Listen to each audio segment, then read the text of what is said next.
In lesson 116, we're going to look at the roots of complex numbers. And one of the reasons why we study the Morpholus theorem for complex numbers is really to help us find the roots of any polynomial equations. Okay, so let's start by looking at the root of complex number. Let's say z equals to r cis theta, where r is the modulus and theta is the argument of the complex number z. Both of these r and theta belongs to real numbers, and modulus can only be greater than or equal to 0. Then the nth root of z. Take the nth root of the argument, so nth root of r, and then you take any coterminal angles of the original argument, which means we are looking at theta plus 2k pi, and divide that by n. Okay, and in this case, n can be 0, 1, 2, all the way up to n minus 1. Okay, that's simply because from our study of any nth power of complex numbers, there is a periodicity that also occurs to the roots of complex numbers as well. So we say that there are actually exactly n distinct nth roots of a complex number, and each one of these roots will be rotated at an angle of 2 pi over n from each other. And if you graph these nth root of a complex number on an argand plane, these distinct roots are equally spaced around a circle. Okay, so very similar to powers of complex numbers. And if you connect these, the consecutive points on the argand plane, you will form a regular polygon. Okay, so the diagram on the right here kind of shows the relation between, the different nth roots of a complex number. Okay, example 1. Find the cube roots of 125i. So to do this question, I'm going to say let z to be r cis theta, a complex number, so that z cubed is equal to 125i. So our goal is to find out what z is equal to. Knowing that this is r cis theta to the power of 3, this is equal to 125i. I'm going to represent that also using polar form. So 125 cis of, this is going to be pi over 2. Okay, positive imaginary axis. In other words, I know that this is r cubed cis 3 theta is equal to 125 cis pi over 2. Using equivalent complex numbers, r cubed must equal to 125, so r is 5. And then for theta, they have to be equivalent. So 3 theta would be equivalent to the coterminal angles of pi over 2. Okay, simply because I know that there are 3 cube roots, so k can be 0, 1, or 2. There are 3 cube roots of 125i. All right. In other words, what does this give me? 3 theta pi plus 4k pi all over 2, or theta is equal to pi plus 4k pi over 6. Okay, so we are going to look for zk equals to 5 cis pi plus 4k pi over 6, where k is equal to 0, 1, and 2. Okay, so let's put this all together. Putting these all together, z of 0 is 5 cis pi over 6. z1 is 5 cis pi plus 4 pi over 6, which is 5 cis 5 pi over 6, and the third cube root would be 5 cis pi plus 2 times 4, 8. This is 9 pi over 6, or I can reduce it, 9, 3 pi over 2.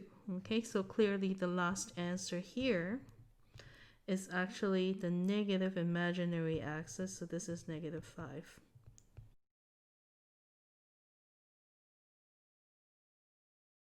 Next, we're going to use Euler's formula to find the fifth root of -1 plus square root of 3i.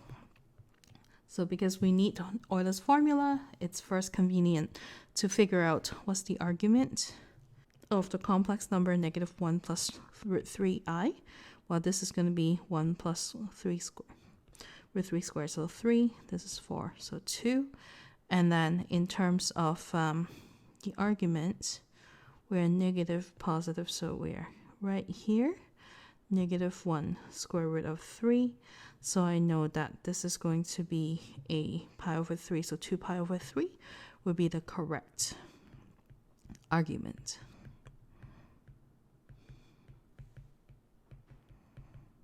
Okay, so in other words, I have -1 plus root 3i to the power of 1/5 equaling 2e I 2 pi over 3 to the power of 1/5. Okay, so this is what we're looking for. There are going to be 5 fifth roots, right? So let's call these z sub k. Z sub k being one of the 5 roots would be the fifth root of the modulus, and then e to the power of I 2 pi over 3 plus 2k pi all over 5. I know it's a little messy. And then that's k be 0, 1, 2, 3, and 4, like that. Okay. So when z is equal to 0, I have the fifth root of 2ei 2 pi over 3 over 5. So 2 pi over 15. Okay. And then let's set these all up first. So fifth root of 2ei, so here 2 pi over 3 plus 2 pi all over 5. Z2 is fifth root of 2ei 2 pi over 3 plus 4 pi.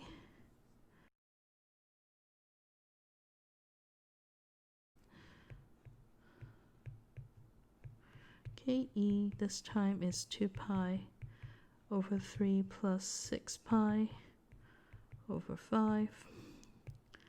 And Z4 is the fifth root of 2ei 2 pi over 3 plus 8 pi all over 5. Okay, so let's work these out. 2 over 3 plus 2 divided by 5, that should be 8. 8 pi over 15. And then here I have fifth root of 2e to the I, so 2 over 3 plus 4 over 5. That's 14 pi over 15. Okay, so 2 over 3 plus 6 divided by 5. 4 pi over 3, and here's the fifth root of 2 e to the I 2 over 3 plus 8 divided by 5. This is 28 over 15, 30 pi, so less than 2 pi, so 26 pi over 15. Okay, so if you plot all of these roots, fifth roots of -1 plus root 3i on the argand plane, you're going to find a pentagon, okay, being shown. And the modulus of the pentagon, each from the center, each of these complex numbers would be 2 units away from the center. All right. In the next section, we're going to complete investigation 6 in the textbook on page 667. So you're going to follow the instructions on the screen or in your book to finish these questions. Okay, so I'm going to do it and fast forward it as I go.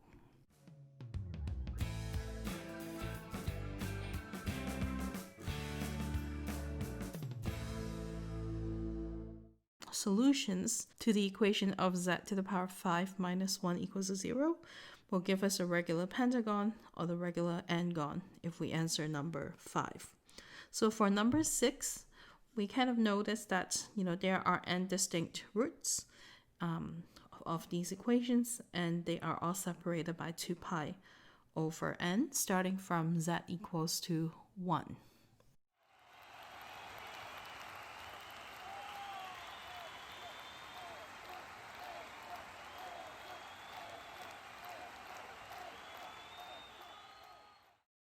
What we have just seen are called roots of unity. Unity because these are the nth root of the real number 1. So it's kind of interesting in the sense that when we look for the solutions of z to the power of n minus 1 equals 0, we're really finding the nth root of 1, right, in the complex number family. So since we know that 1 is a real number, whereas modulus is 1, argument of 1 is a real number, so it's at 0. So 1 can be written as 1 times cos 0 plus I sine 0 in Cartesian form. And in other words, we can look for the n distinct nth root of 1 using z sub k equals to the nth root of 1, and then cosine, right, 0 plus 2k pi over n plus I sine 0 plus 2k pi over n. Just like what we did when we find the nth root of any complex number, we can simplify this into cosine 2k pi over n plus I sine 2k pi over n, just like that. And we know that there are 0, 1, 2, up to n minus 1, okay, of these roots of unity. So let's find the cube roots of unity. We have done it once using, an algebraic approach in the investigation. Now let's make use of this newfound fact to do this. So the cube root of unity is generalized by zk equals to cos 2k pi over 3, because there are 3 cube roots, plus I sine 2k pi over 3, where k is equal to 0, 1, and 2. Okay, and so z of 0 will be cosine 0 plus I sine 0 as expected, which is 1. And then the second cube root of unity would be cosine of 2 times 1, so 2 pi over 3 plus I sine 2 pi over 3. This is a special angle, so I know that cos 2 pi over 3 is negative 1 over 2, and then plus I root 3 over 2. So it matches with what we found in the investigation. And the third cube root of unity is cos 4 pi over 3 plus I sine 4 pi over 3. We're in quadrant 3, so both cosine and sine are negative, just like that. So it does confirm what we did in the investigation as well. Let's take a look at example 4. This is also example 17 from page 660 in your book. So let the complex number omega not equal to negative 1 be a solution to z to the power of 5 plus 1 equals to 0. A. Find all the solutions of the equation. Plot your results on the Argand diagram. So you can do this by factoring. You can also solve this equation by rearranging, to getting some insights of z to the power of 5 is actually equal to negative 1. In other words, any solution to this equation would be the fifth root, right? Is the fifth root of negative 1, which is the fifth root of 1 cis pi, like that, okay? So keeping that in mind, we know how to find these distinct, and there are 5 distinct fifth roots of -1. Okay, where do we start? And obviously we can say that in general,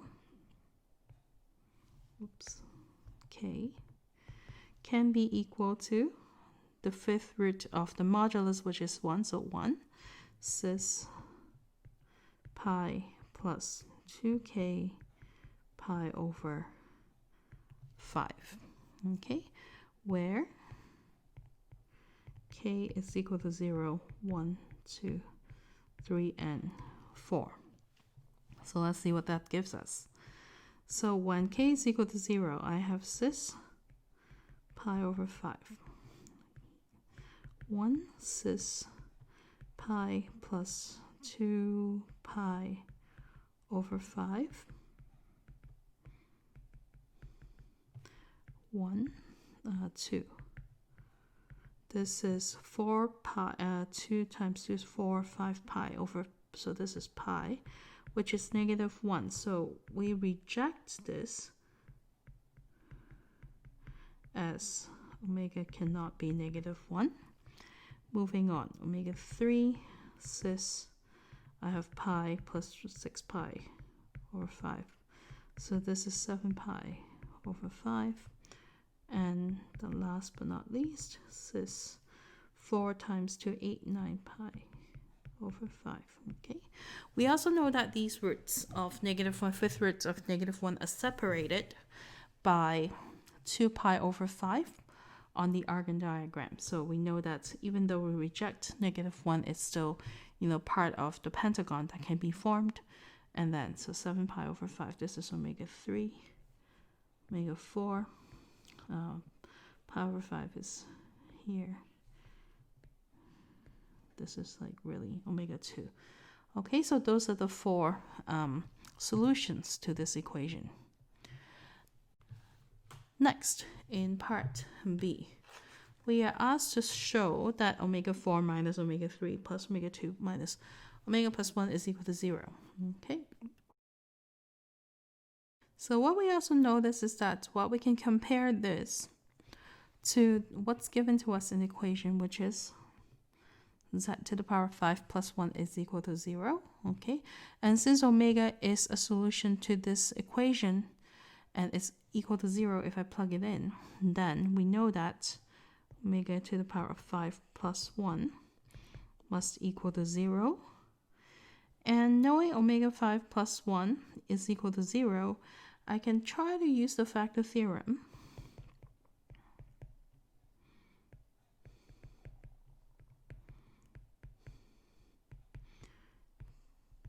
to show the solution, okay, to part B.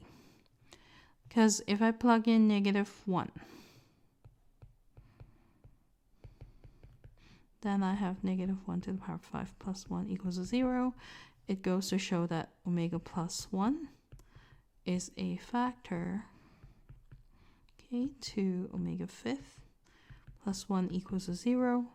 So omega, so -1 goes here. If I do synthetic division, power 5, 4, 3, 2, 1, and 0 for omega 5 plus 1. I'm going to factor that.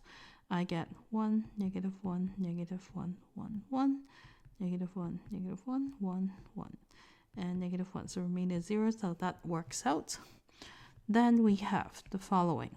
Omega 5 plus 1 is equal to 0 can be now written as omega plus 1 times. Using the quotient down below here, right? That gives us omega 4 minus omega 3 to the power of 3 plus omega squared minus omega plus 1 is equal to 0. Based on this factored form, it shows that either omega 1 plus 1 is equal to 0 or omega 4 minus cubed squared. This is equal to 0. However, this is reject or inadmissible since omega cannot be -1. Therefore, this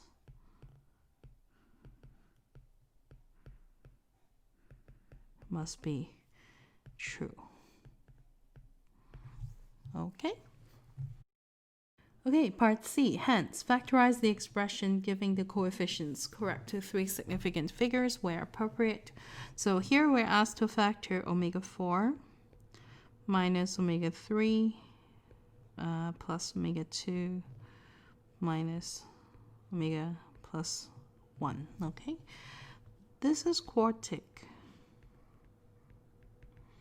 And we know that it will have 4 linear factors, right, because of polynomial properties.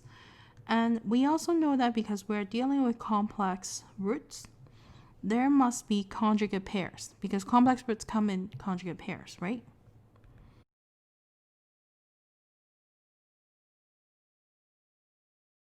Okay, let's now go back to the Argand diagram and see what happens, what we have here.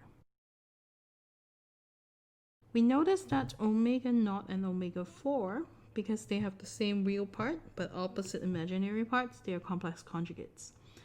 Omega 1 and omega 3, they have the same real part but opposite imaginary parts, so they are complex conjugates. So that means I can say that the factors of this expression must be omega minus omega naught, omega minus omega 1, omega minus 2 is -1, so we don't want that, 3, and 4. We also note that omega 4 is omega naught conjugate, and omega 3 it's omega 1 conjugate. So what happens if I pair them up?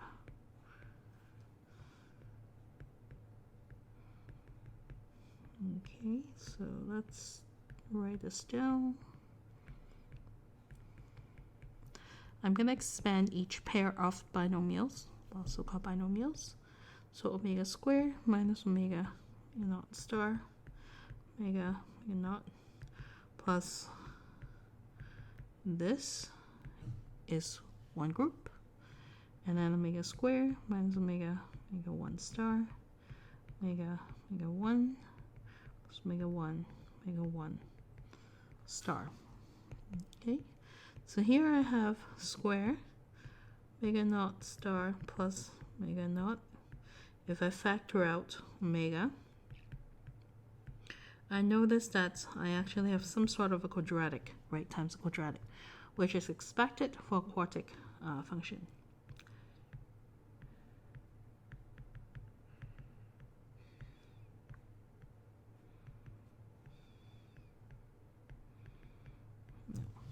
You may recall some properties of dealing with conjugates, complex conjugates. So if I let z be a plus bi, z star, conjugate of z will be a minus bi, then what do I notice about z plus z star? It is 2a, the bi's cancel out, which is 2 times the real part of z, right? What happens if I multiply z by z star? I'm going to have a squared minus abi plus abi, so cancel, minus b squared I squared. So this is plus b squared, which is the magnitude of z squared. I'm going to make use of this property to simplify the factors. Omega naught plus omega naught conjugate is 2 real omega naught. Omega naught times omega naught conjugate is the square of the magnitude of omega naught, which is 1 in this question. Okay, so plus 1. How about in the second brackets? I'm going to have minus 2 real omega 1 plus 1. Okay, so here omega naught is in the position of pi over 5. The real part is cosine pi over 5 times omega. And here I have omega squared minus omega 1 is 3 pi over 5.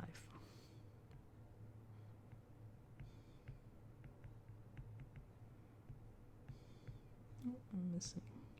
Plus 1, like that. Okay, so using my calculator in radian mode, 2 cos pi over 5. This is 1.618. So that means, let me just write on the side here, omega squared minus 1.62 omega plus 1. And then in the second bracket, I have omega squared minus, so negative 2 times cosine 3 pi over 5. This is plus 0.68618 omega plus 1. Okay. Part D. Part D, we're going to evaluate this expression. Well, I noticed that the last 5 terms has a common factor of omega 4. So this is 1 minus omega squared 3, 4, which happens to be the same as what we have just factored, or what we have proven in part 2 to be equal to 0.